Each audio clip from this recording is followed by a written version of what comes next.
Good evening, ladies and gentlemen. I am Lava Swan, your hometown country fucking whatever the fuck you want to call me. I don't really care. Call me what you wish. However, today we're going to be talking about music, and this is one of the things that I love so in my life. I have loved music probably since the day I was born. I don't know, but it's just something that I've been very passionate about, and I want to talk about something. I'm sure it's been talked about on here before. I'm sure everybody's mentioned it. Everybody talks about it. But like, I don't really see much of that. And so I want to put my voice out there as a voice to kind of keep bands the way that they are. If you notice in the years since the early 2000s, since that whole little spiel, all the monster emo girls, after they kind of dissipated and went and formed into society and stopped that, the sound has changed a lot due to popular media and whatnot. Of course, I understand totally why the bands do it, but I'm here to say why it pisses me off. Just a little bit, just a little bit, because the band has to work so hard at first to make their sound and figure out what sound fits them. But take a band like Paramore, for example. Paramore now is not Paramore back in like 2007, 2005, something like that. This isn't Misery Business Paramore anymore. They're really poppy, and she does rap songs now and stuff like that, which I like too. By the way, I'm not hating at all. I enjoyed her in Airplanes, and I enjoy her in music like that as well. She has a very nice singing voice. It's not just meant for rock or anything like that. And that's another thing too. Some people's voices just are not meant for the modern rap genre, whatever the fuck people listen to nowadays. I'm weird. I don't listen to that kind of stuff except for like Suicide Boys, and that's it. I say Suicide Boys, but I listen to dark trap music, and so like unknown artists, if you will, people who don't really get that much exposure. Trash Gang. There you go. Just look up Trash Gang on YouTube. Listen to some songs on there. You'll know exactly what I've been listening to. Besides metal and rock, of course, because that's what I'm talking about today. But so, with the change of the music throughout the 90s and into the 2000s, into the 2010s, right there in the 2000s and the 2010s is when pop and hip hop and rap, you know, at least the modern stuff, not like, I'm not talking like Biggie or Tupac, Coolio, people like that back in the 90s, you know what I mean? They were really bumping it up. No, the modern sound of hip hop, oh, who's a good one? Your Bruno Mars, your Drake, your people like that. You know what I mean?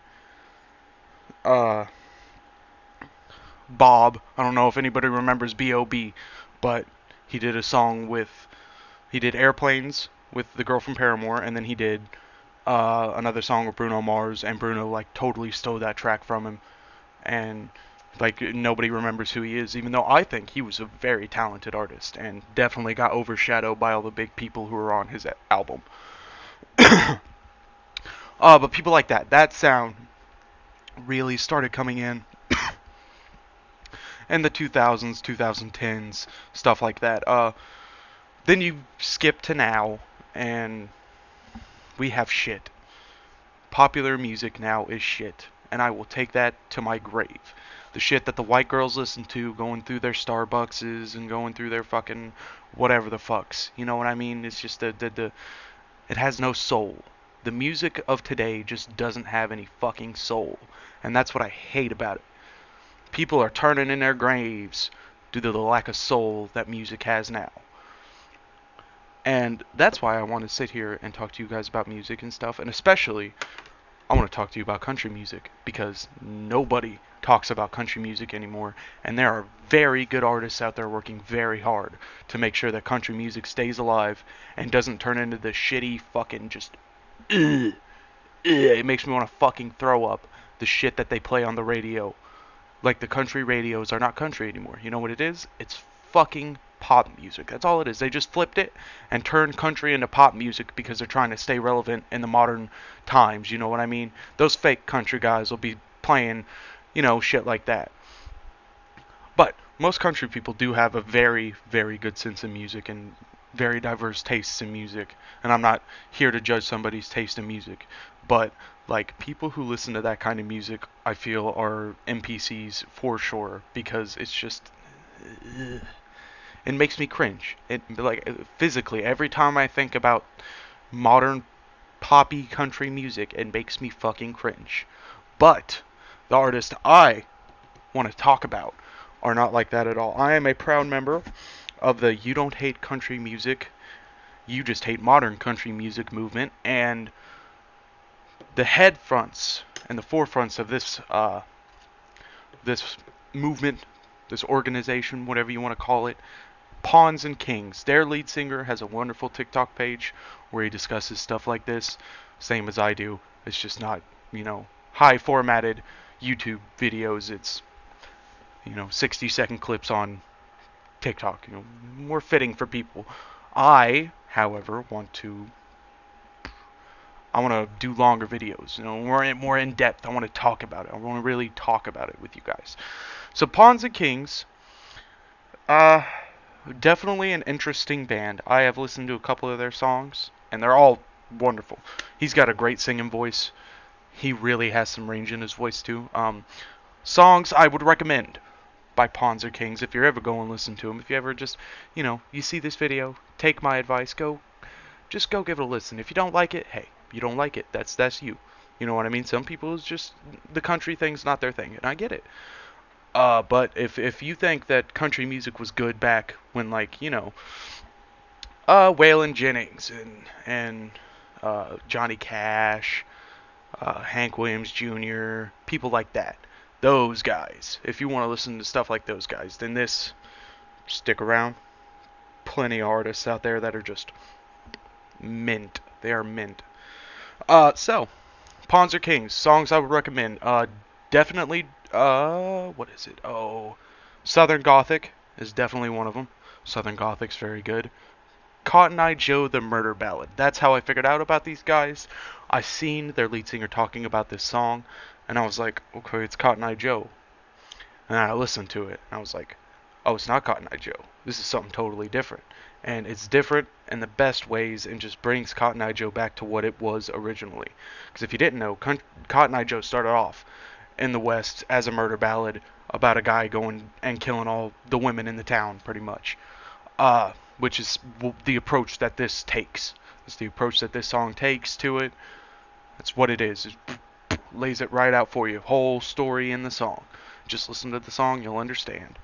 Then, the Gothic is very, very somber, very somber. They are a very somber band, and most of the songs that I'll be talking about, very somber, very slow, nice, melodic guitars, just in there. You just get in there. The next band I want to talk about, people. Coulter Wall. Now, Coulter Wall is definitely way more popular than most of the people I'm going to be talking about on here. But Coulter Wall is a cowboy in the most textbook definition. He's a cowboy country singer. That's what he is. That's what he does. And he loves it. And I love him for it. Because this man makes great music. Latest album to date, I do believe, is Western Swings and Waltz. A very good album. So is the all of his other albums, really. His EP is wonderful. Sleeping on the Blacktop, Devil Wears a Suit and Tie, stuff like that. It's just... And then you got the sadder side of his stuff, too. You got Motorcycle, Caroline, Kate McCannon. I wouldn't really call Kate McCannon a sad song, but it definitely hits home, if you know what I mean. It punches you right in the face with the message. Just like Motorcycle. I mean, like, Motorcycle just punches you right in the face. It's just... It's heavy hitting sometimes. But if you don't like the somber stuff, like I said, sleeping on a blacktop, Devil Wears a Suit and Tie, stuff like that. You'd love it. It's just wonderful. Ballad of a Law-Abiding Sophisticate is also very good. That one is something that I very much enjoy that I don't think a lot of people talk about, but Ballad of a Law-Abiding Sophisticate is very good. Then we move on. Next artist. I don't know. So the next artist that we're going to talk about is going to be, let's see. We will go with the Tejon Street Corner Thieves. Tejon Street Corner Thieves. These guys, I don't know where they're from. Haven't really done any research on them. I've just been listening to their music and wow. Wow. It's very impressive. Very impressive. 44 song I highly recommend. 44 is an amazing song. Very good. The recordings honestly sound like live, but if you can get past that and you like live music, you like less, recorded music, you like less stuff that sounds like it was in a studio, padded walls, stuff like that, you know what I mean? I would definitely check out 44. Definitely check out Tejon Street Corner Thieves. They are very good. And these bands, like I said, these people, they don't change their sound. They never will. They stick to the roots and they stick to it hard. They don't need to change for the modern world, because they've adapted to the modern world. They've adapted to the music industry. They've adapted to everything. That's what they do. That's what they did. And that's what they're still doing. And, like, more power to them. Like, it's wonderful. Because we all know that them motherfuckers back in the 70s, back in the 80s, country singers they were tough as nails. They were really fighting the system. Because you got to think, back in the 70s, I mean, what was everybody listening to? You were either part of the punk crowd or you were part of the disco crowd. You know what I mean? Nobody really talked about country music back then. It wasn't really a thing, unless you lived in the South, of course. But populated areas being what they are, most people, they talk about the broader United States. They're usually talking about like San Diego, something like that. You know what I mean? It's just stuff like that. That's what they're talking about. That's what they're doing. But in the South, it's different. In the South, country took hold, and it has stayed ever since. It's our heritage.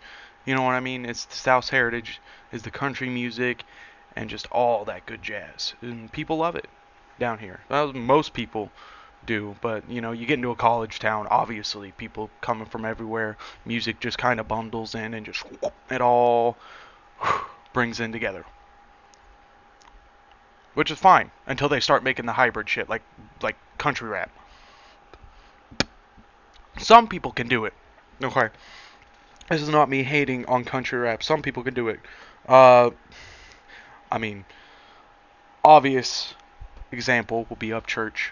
Very obvious. Upchurch is very popular. Everybody loves Upchurch. I love Upchurch. His music's great. But he defines it. He distinctly, tucks it.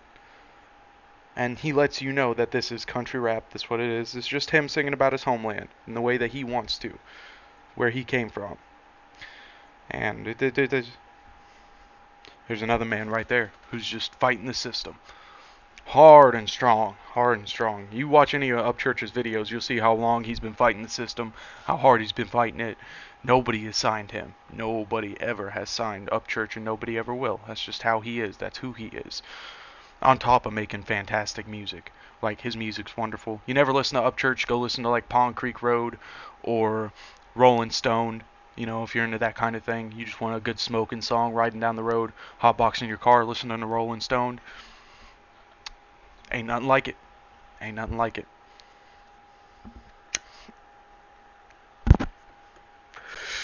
Now, another guy I want to talk about is Drayton Farley.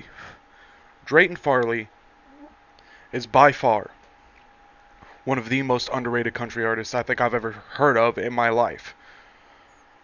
I started listening to Drayton. I found his TikTok channel before he just soared. Before he released American Dream. That's where I found him. He hadn't released American Dream yet, and that's how I found him, actually, was a video promoting American Dream. about 2 weeks before it came out, and then American Dream came out, and I listened to it, and I've been loving Drayton Farley ever since. He's good, man. He's good. You just gotta listen to him. You just have to listen to him. He is so good. Like, I don't even know how to describe it. Truth be told, it's wonderful. It's wonderful. Americana, for sure. Definitely that old like Americana feel to it, but it's modern messages behind the music. That's what it is. It's modern messages behind the music, stuff like that. Another artist I want to talk about that's not really a country artist or anything like that, but has really came out in his own and designed his own sound is Red Leather. Red Leather is a street musician, or was a street musician from LA, but now he's professionally recording audio and he's professionally recording songs. He's released 3 songs thus far, those being The Only Time It Rains in Hollywood, Sins, and Death Wish. And out of all of those, honestly, I gotta say, my favorite is The Only Time It Rains in Hollywood. That song is awesome, very somber. It's got a good meaning behind it, you know. And he himself was an addict. He was an addict for many years, and he's gotten clean, and now he's starting music. That's what he did. That's his outlet now. It's his songs, and that's what he has. That's his life.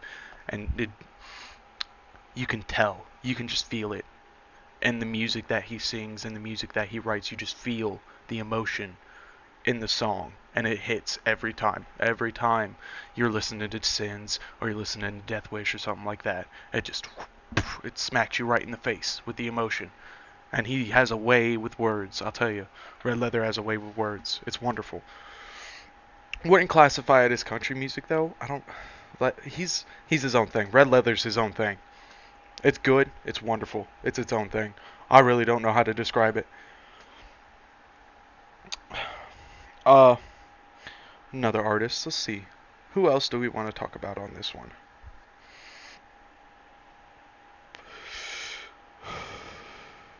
I think for this one, that'll do it. Because I don't have anybody else I want to talk about. Don't have anything else I want to talk about that's related to what I have now started and the tangent I went on today in this video. So I think that'll do it. And that will be what it is for now. This is the first video. Thank you. If you're watching this, welcome to the channel. Uh, I hope that I can make more of these and I can start really hounding down the video editing and video making process. Of course, you know, filming with a laptop camera ain't really that great. I'm just saying, it kind of fucking sucks. But you do what you gotta do. And thank you all very much for watching. And I will see you in the next one. Bye!